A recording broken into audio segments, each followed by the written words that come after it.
It's been 24 years, 8 months, and 28 days since I said yes to leading with a passion. This is Benjamin Stewart, and you're listening to my podcast, Leading from the Edge.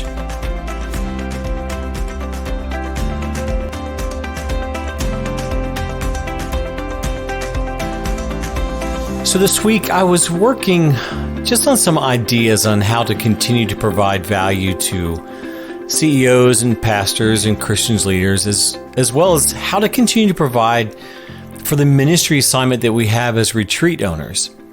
You see, God's blessed us with an assignment to build a retreat center that will speak to families, speak to generational ministry, generational leadership, to help them find their God-given purpose and to release the best that God has in them, in each one of them within their family.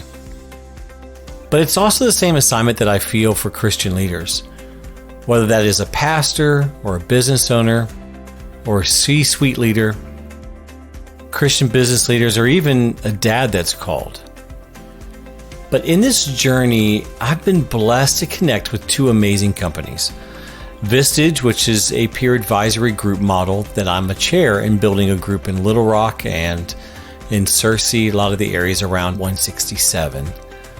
And EOS, which is the entrepreneurial operating system. It's a business operational model. The two hand in hand make for probably the most significant impact in business growth and realizing your dreams and accountability setup. But I'm finding it's also powerful in the spiritual world. The groundwork that we need in order to realize the dreams that God has placed in our hearts.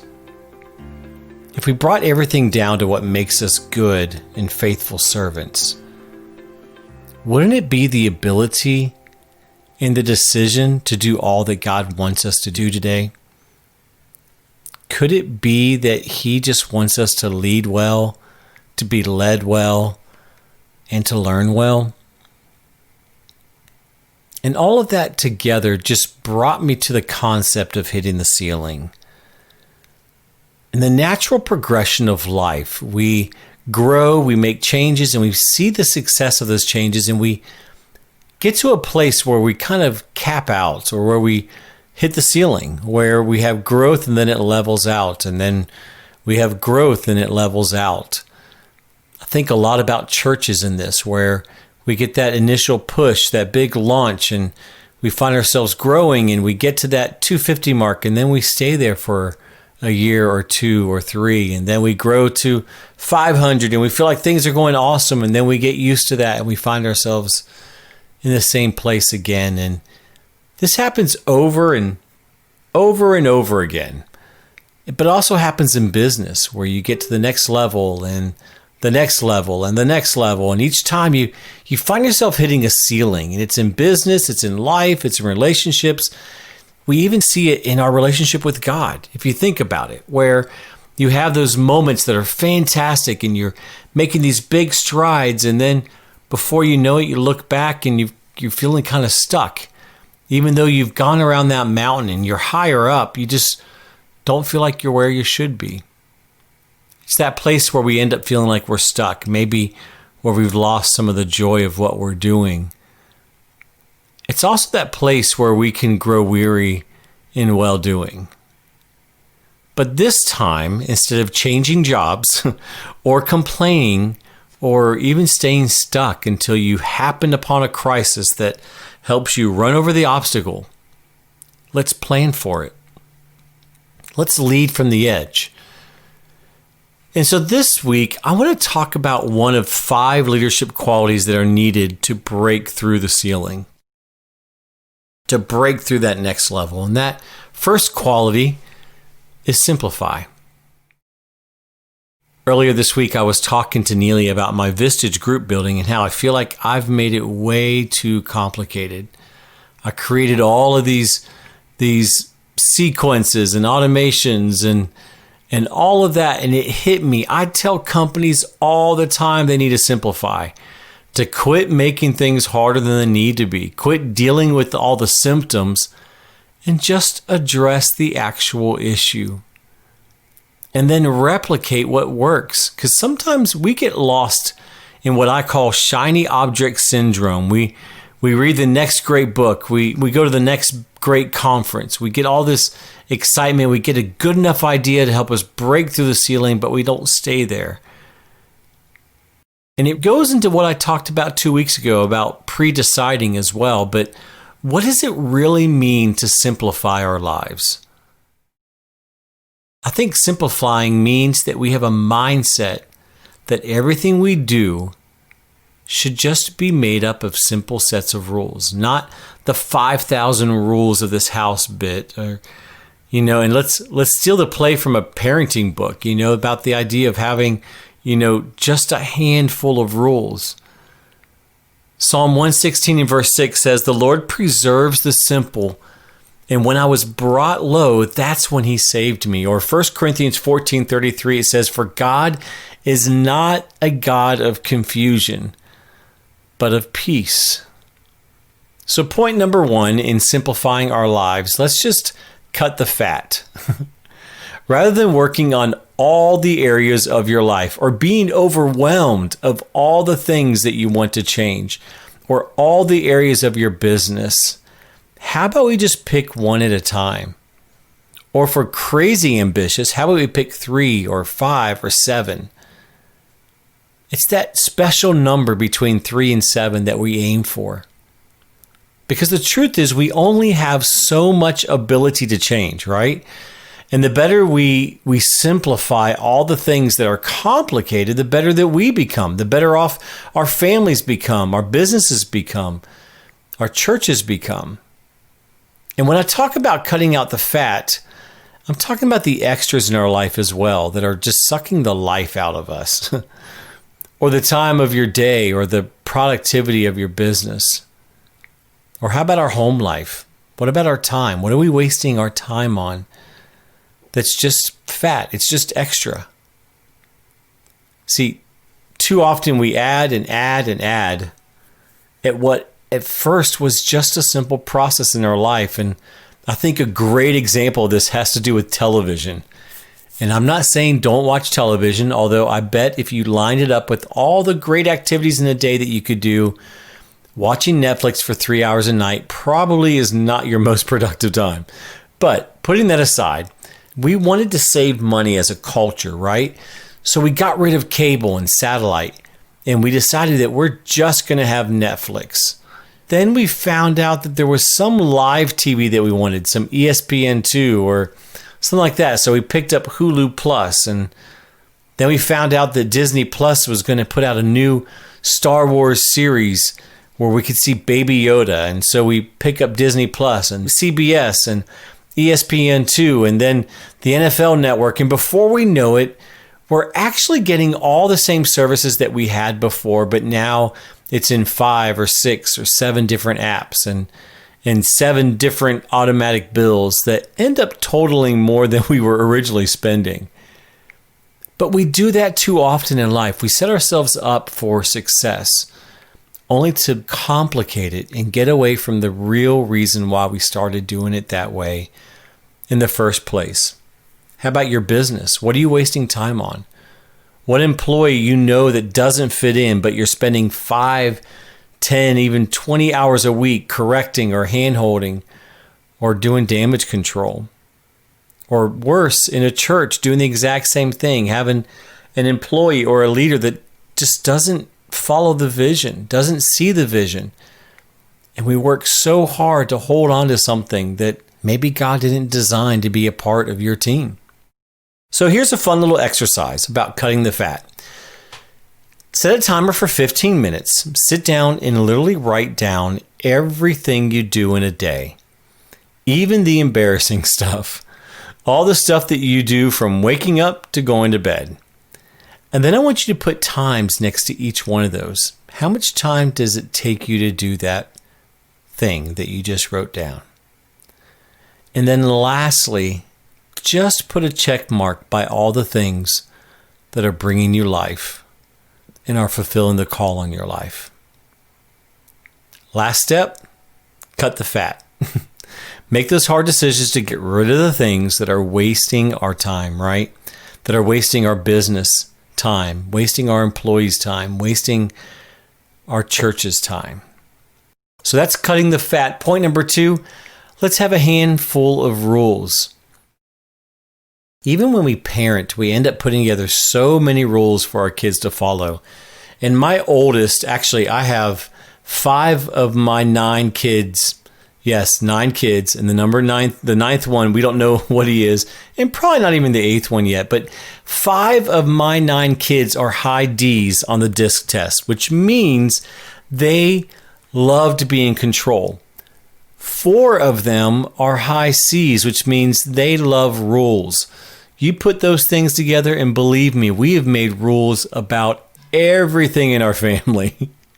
I mean, down to if you split a biscuit in half, you only get jelly for enough of the biscuit for one biscuit. You can't get enough jelly to then split those halves in halves because we make layered biscuits in the morning. So you can take one biscuit and essentially have about 6 biscuits, and then you could pile all the jelly you want. And so we saw that happening, so we made a rule about jelly. We made a rule about when you're supposed to empty the dishwasher. We made a rule about when you can speak and when you can't. And before you know it, you're surrounded with 200 rules of your house. And God, in his infinite wisdom, made 10. And then, in a great business move, he simplified them into 2.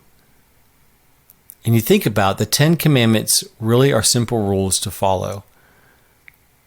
As a family, we've been going through the 10 commandments, 1 each month this year, and then we'll go to the 2 that he turned it into on November and December. But 1 each month this year, and we're taking time to talk about the core of those 10 commandments and how we can fulfill them in our lives. And let me just say, it's challenging. Especially this month when you read thou shalt not kill and you think, I've got that one down. And then you see how we're breaking that commandment when we're angry without a cause. Or if we break it down in how it was written, that we are angry for vain reasons. So what are the rules in your life? Just take a minute and look at your life. What are 5 rules that you could live by? Maybe, 5 rules that if it doesn't happen, then it's really not worth your time doing. A friend of mine in the Chicago, actually in Indiana area, just preached a great message out of Micah to do justice, love mercy, and walk humbly before the Lord. What a great set of rules to live by, right? I mean, think about it. If we just did those 3 things, wouldn't we be much better leaders and much better business owners, maybe even much better pastors? Here's some example of some rules that you could possibly do. Number 1, one rule would be, I will only use my words to build and encourage others. Think about how much that would save us in heartache and hurt relationships. Or here's another one. Start each day with what you want me to do, God, and I'll end it with what did I do right, Lord? Or how about just prioritizing a rule like this? God first, family second, ministry third, job fourth, and everything else has to bow down. Or how about practically speaking? Maybe it's a season in your life where there's a simplified rule you could have about just being home with your family. I will be home for dinner every night. So point number 2 is all about just simplifying down to just a handful of rules. 3 to 7 rules that you can live by, that you can gauge your success by. Point number 3, make it plain and repeat it 7 times. Why 7 times? Because it takes psychologically that many times before our brain actually hears it for the first time. Just writing our goals down once does not transform our minds. I was taught that if you say it once and someone doesn't listen, the miscommunication's on my part. If I say it again and you get it wrong, then the miscommunication's on your part. If I say it again and you get it wrong, then you're living in rebellion. But man, when I think about how God treats us, I think about Joshua. Think about Joshua's insecurity and the fact that in 3 verses, God says it 3 times. In the next couple chapters, God says it 2 or 3 more times, to be strong and courageous. And then he speaks the anti-values. Don't be discouraged. I mean, over and over again, God speaking to the courage and the strength of Joshua because he knows that he needs to hear it more than once. We need to hear it more than once. And I mean, how often are we giving those around us the benefit of hearing the vision that we have more than once, more than 5 times, 7, 10 times, or the goals that we have in those that we're leading, those goals being stated and encouraged over and over again? Or how about to ourselves or to our families? Or for the pastors that listen to this, how often are we sharing the vision in front of the church? How often are we repeating the vision that God has given to us as leaders? Or are we simply expecting people to follow us and our charisma? Ouch, when you think about that. Are we just simply expecting people to follow us and our charisma? I mean, even as a parent, am I just wanting my kids to follow me because we're fun to follow? Or because we're giving them example of what it means to be in love with the Lord and to love others? Business owners, pastors, let's make it plain. I'll end this podcast with a simple story. My mother has prayed a simple prayer over my life since the day I first arrived on this planet. That sounds like I'm talking like I'm an alien. But anyways, she prays Luke 2:52 over me, that I will grow in wisdom and stature and favor with God and with man. I'm sure that she has prayed more specifically some of those, like wisdom, than others at different seasons in my life, but it has stuck with me. I've repeatedly shared this story and have spoken those words over others, but if you ask people who are close to me, I get the most unmerited, undeserved favor, and it's not fair. It's like God just pushes the things around me so that I get the best prices, so that I get unbelievable relationships, so that many things that I shouldn't have, He just puts in my path. And I believe it. I believe that I have favor on my life. And I am so grateful. And I blame my mom. I'm going to keep on believing it because my mama keeps praying it. And I keep speaking it too. So let's cut the fat. Let's do that 15-minute exercise and see, what are you spending your time doing? And start redirecting those areas. Let's just set up a handful of rules. Not 101 ways for our kids to disobey or 2,000 ways our employees will annoy us. Let's just simply make simple rules, 3 to 7, to live by.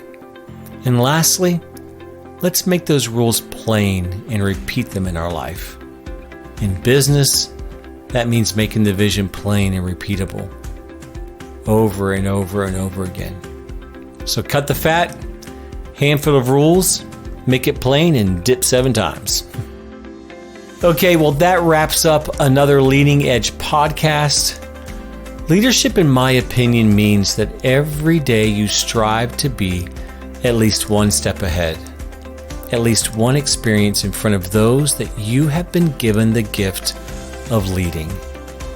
It's not a matter about being the best or even a badge that you can wear. It's not even about being the brightest. It's simply about having the courage to lead. It takes commitment, it takes persistence, and a lot of patience. But above all, it takes an everyday God experience. I'm Benjamin Stewart, and until next time, go lead from the edge.